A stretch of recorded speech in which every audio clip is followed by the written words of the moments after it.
国际串流平台愈来愈时行，台湾的戏剧也愈来愈有机会徛起咧国际舞台。亲像顶礼拜拄完结篇的台语戏剧《成功路上》，就冲入去这 Netflix 的前10名。《成功路上》的制作人就讲，这关键就是做出台湾的特色。不管是华语剧、台语剧，对外国人来讲，这就是台湾的故事。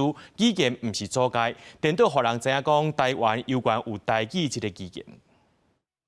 自你来阮家偌久了，我就感觉你若是我的阿祖母。公司台语台戏剧《成功路上》伫咧顶礼拜大结局，互观众看甲目屎流、目屎滴。戏剧内底男主角建中因为受过伤心，面对着老母死去、老爸欠孝，意外对现代穿越转去1989年，想要做出改变。你需要我呢？那我跟你忘了。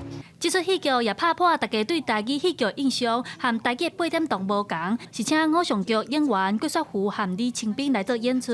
导演讲，只要拍片拍了有品质，不管是台语剧也是华语剧，都有机会徛去国际舞台。我觉得对国际来说，听国语跟台语应该对他们来说没有太大的差别，可能对他们来说听起来会有点不太一样。那也趁机可以让他们知道说，其实，在华语区就是有不同的语言。我是水手，二零小有名的狐狸精，上大块的小菜。这伫成功路上的后一档戏剧，拜6礼拜伫6月初8就要播出啦。同款是以全台语的方式来做演出。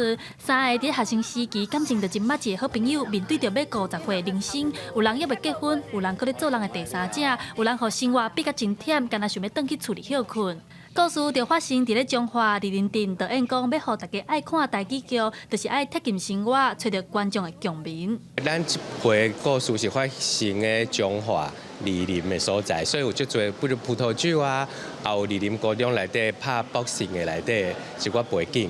文化部拜四举办大流来时记者会，文化部长李婉邀请14出的戏剧，将近100位的影视创作者来到现场，希望会当当面甲因表扬鼓励。这侪优秀的影视人才，透过影视作品，互世界看到台湾，甚至搁伫咧国际串流平台有真好的表现，真正是现台湾的戏剧愈在地愈国际。记者陈亚轩、林旭凯台北报道。